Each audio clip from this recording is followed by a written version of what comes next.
Thank you so much. I'm so sorry that I can't be with you today. There is a bit of an echo. Can you hear that, or is everything all right? Yeah, we hear it. It's okay. Okay, fine. It's okay. We just continue. I'm so sorry. So thank you for being flexible. So I'm with you. So today I'm going to be talking about open access diamond. So free to the author and the reader. So unlike the previous presenter, I'm not going to focus so much on subscription journals, but really on a lot of institutions that are publishing a diamond. So I think many of the viewers will be such publishers and making a significant portion of that system. Most universities, I agree that it becomes increasingly costly to share our research openly. Sorry, there's an awful echo, which is distracting. So there is a real widening gap of inequity in open access publishing. So if we think about the dominance of the APC model, and I think I was saying that so many universities and libraries are really aware how costly it's becoming to share our research more openly. But that's where OA Diamond is so vital and so important to thrive going forward. And just as climate change is actually showing us that if we continue the status quo, this system is unsustainable. So now is really the time to take action together. So publishers together. Many of you have been working in this sector for many years, and I'd now like to invite you to join forces to create a force to be reckoned with.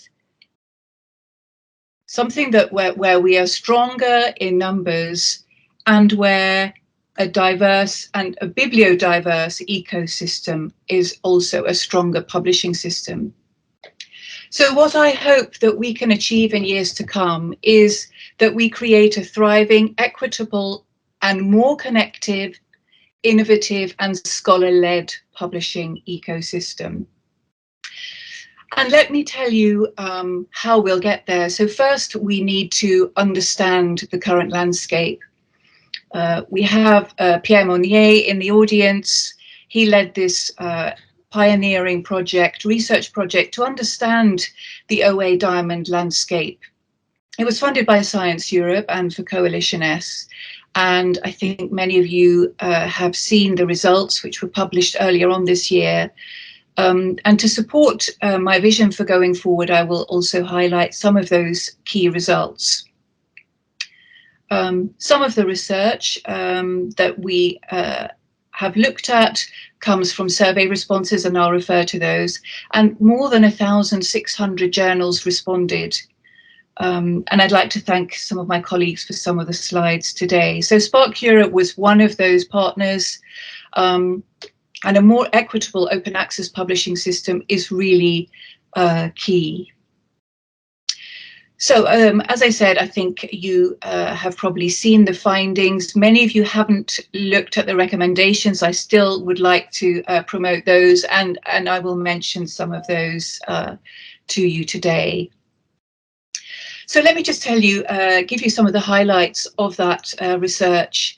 So in summary, we have a really wide archipelago of many islands of relatively small journals publishing in numerous languages in many different countries across the world, in many different disciplines. And we estimate it being about 29,000 journals worldwide.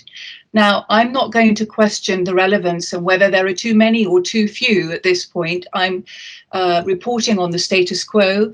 And I'd also like to report that in recent years, there have been many new OA Diamond journals, and they're not based on feeding into rankings. There are many social science and humanities journals included in that new set. So it's a need for, by the researcher and the research communities to publish and share their research in OA Diamond journals. When we looked at the journals, we also found that the majority of the journals had readership outside of the country of origin of those journals. So seeing how important journals, often funded by the institution or even a national research funder or government, but you see the impact goes beyond that country or that institution. So showing the relevance of OA Diamond. And also, it's a myth to think that OA Diamond is a very small publishing sector.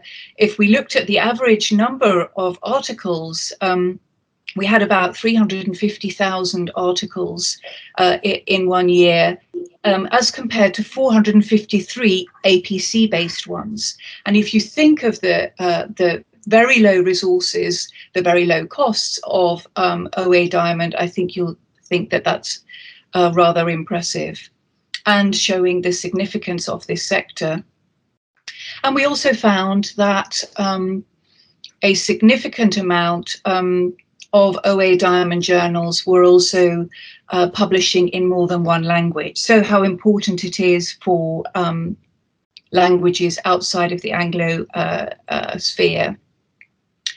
So here you'll see this nice donut shows the large purple part is the social sciences and the humanities. I am going to talk about the whole sector today, but you will see that social sciences and humanities are really very well served by the OA Diamond sector, and it's really important. And you don't need me to tell you that, I think, today. So who owns the journal? We find that the large majority universities are the ones who are investing in these journals and sharing the research for free for both the authors and the readers. So we're really grateful to the institutional publishing of years gone by.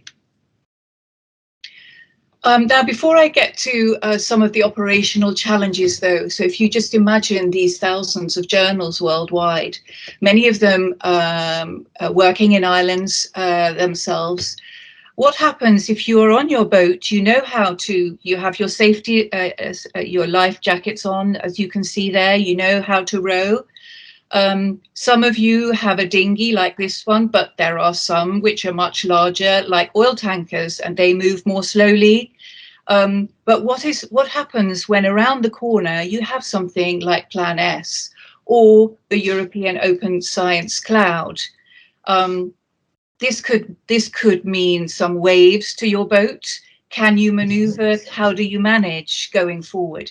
If you're very small and you have very few resources, that's a difficult operational challenge for you. So one of my points today is by teaming up together and collaborating, we can manage some of those bigger challenges, and also we can work more effectively, but still remain independent and true to the researchers that we serve. So let me tell you about some of those challenges with operations. So the journals, they told us that indexation in those big search engines is one of the biggest challenges. We also found that looking at some of the Plan S criteria, relating to open licensing, DOIs, and other criteria, that only 37% comply with over half. So again, the resources are much lower, and the technical capacity often is also reduced in that case. There's also a lack of archiving and preservation facilities. I think we also heard that from our former speaker. So that's really a concern for libraries and for researchers, of course. We also see that journals, and I'm not talking about predatory publishers at all here, but I'm talking about some journals, perhaps non-English journals, not always being registered in DOAJ, not always knowing about DOAJ, not always being able to comply with all of the requirements of DOAJ. They may not have the capacity internally to be able to comply. So there's work to be done, because there are some really quality journals that also need to appear in DOAJ, for compliance, for example, for Plan S or other service providers, or even for our researchers going forward. We're also seeing, of course, with thousands of journals, that there is a duplication of effort in these areas. Yeah, many of them have to comply with certain technical requirements, or they need to adapt their policies, and because they are all on different islands with very few bridges, there is a duplication of effort. So I think there's more that can be done there. There's also a lack of access to DOIs, and we know how important that is to locate research. That's partly a financial problem, but not only.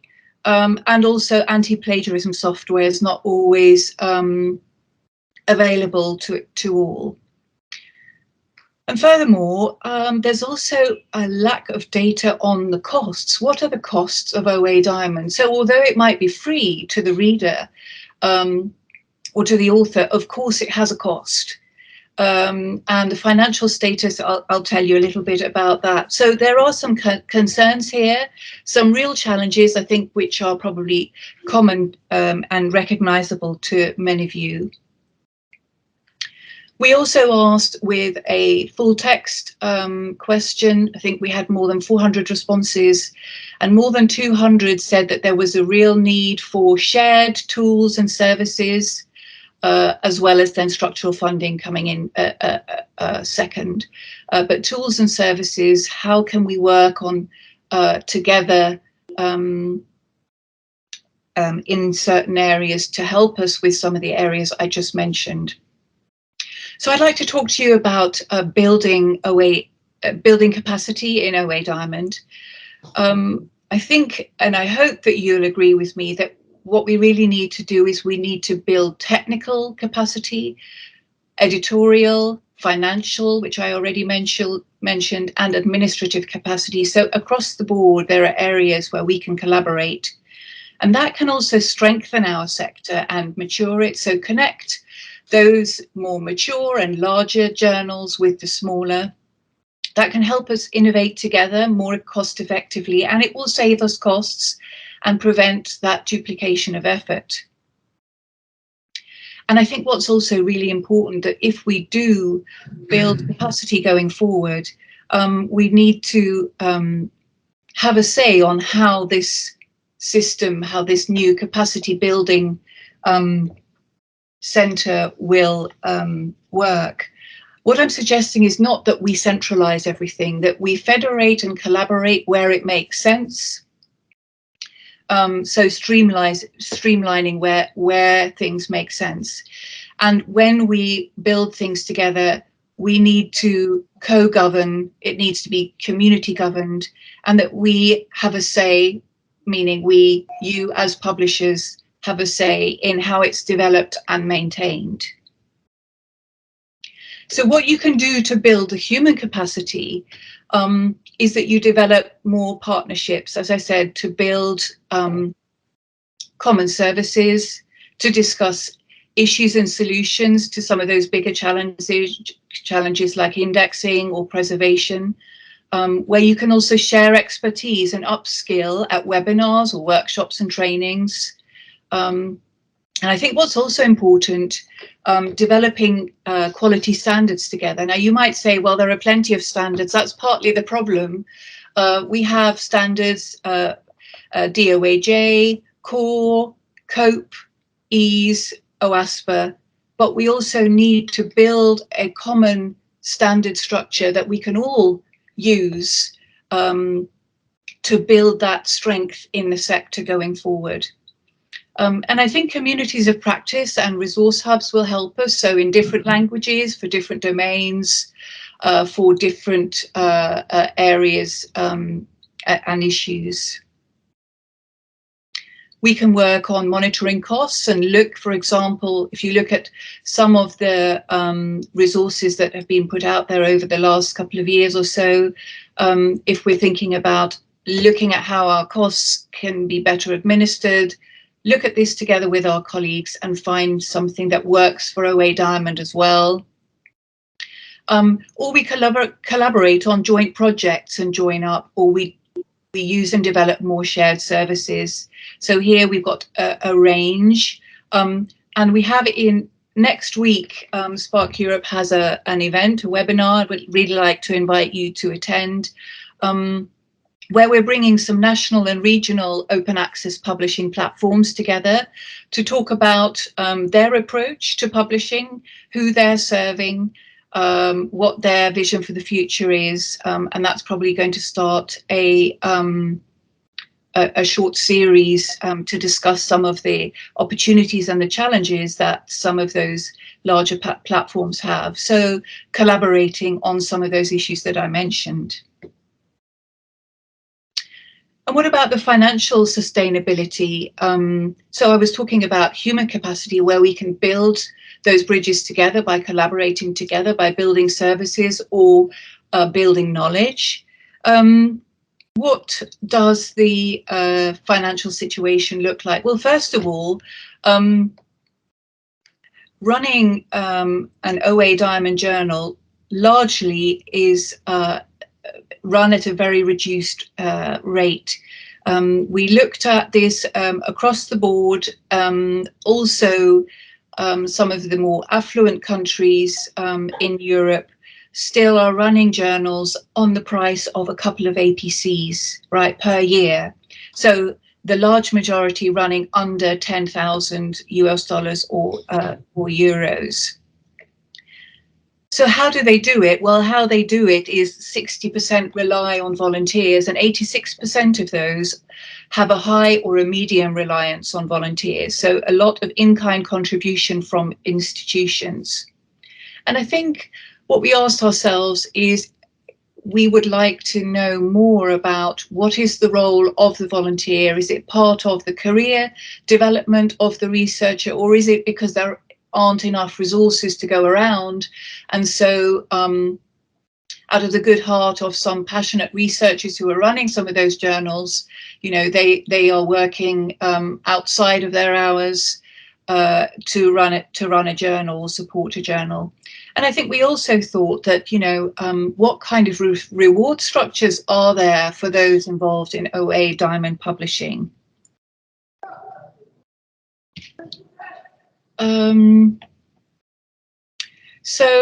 Then looking at the financial status, we also asked, what's the current financial status of the journal? We saw that the large majority did break even, but 25% said that they were making a loss, and over 30% said that they weren't sure.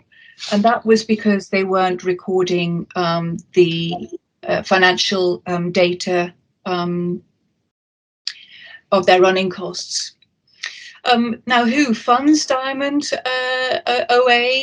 It's largely, as I said, universities who have established those journals or who are running them, national funding, government agencies, some publishers, scholarly or learned societies and libraries. I think there's no surprises there, but we have very few research funding organizations so far funding Diamond. And the type of funding, so as I said, due to volunteers, lots of in-kind support and voluntary labour, and also there is quite some dependence on grant funding. So if you think of, normally grant funding is to fund innovation, but we are talking about funding operations. So I think there's a disconnect there, and there's a concern. So there really is a need to fund OA Diamond journals, and there is quite some creativity. We have a range of different funding models. You can see them here on this graph. And I think it's also important that journals diversify and don't depend too much on one particular funder unless they have structural funding for here and for the rest of all time, which I think probably nobody does. So what we said was what's important is for governments, research performing organizations and research funding organizations to fund both operations and development. Often they are funding innovation, but it's the operations. And to develop funding strategies to avoid you know, the ad hoc funding of certain journals who knock on their door, but it's to really think about what is the offering, who needs funding, and as according to what kind of principles and selection criteria should we fund OA Diamond. And I think those funders, they also, because this is really still a new area for funding, they need to also look at how to fund who is already funding OA Diamond, how are they doing that, and what are the structures. In some countries, it's very difficult for them to fund things that are free. So it's also looking at how could they adjust policies and legislation going forward. So what you as social science and humanities journal editors can do is you can improve your cost accounting. So do you have that clear, what your costs are, so that you can see where efficiencies can be gained, how you can save costs. I think it's also important to share lessons learned and good practices on funding models. So both things that have worked for you in the past, but also at the present, so new things which you're working out or you're innovating new things together with others. And it's important also to raise awareness of the need for funding to your institution. Not everybody does. And also to other funders like research funding organizations. And you can do that by domain or by region, and do that by joining forces together. And I think I already mentioned to diversify funding sources. So I think I'm just going to end on this point, that I think collaboratively, really, by working together, building capacity amongst many journals, so trying to build those bridges between the islands, we can more cost effectively build shared services, build our knowledge to help fill some of those gaps and strengthen our sector. And also financially, we can also do the same by sharing good practices and looking at diversifying our funding models. And that will really help us become more resilient. And I want really an ecosystem that's really diverse, and so that this can be continued and that we continue to have the small islands. I think by working together more, I think that we can sustain that thriving, rich, diverse, scholar-led publishing ecosystem. And by connecting more, it's much more of a connected ecosystem than it is today. Thank you very much.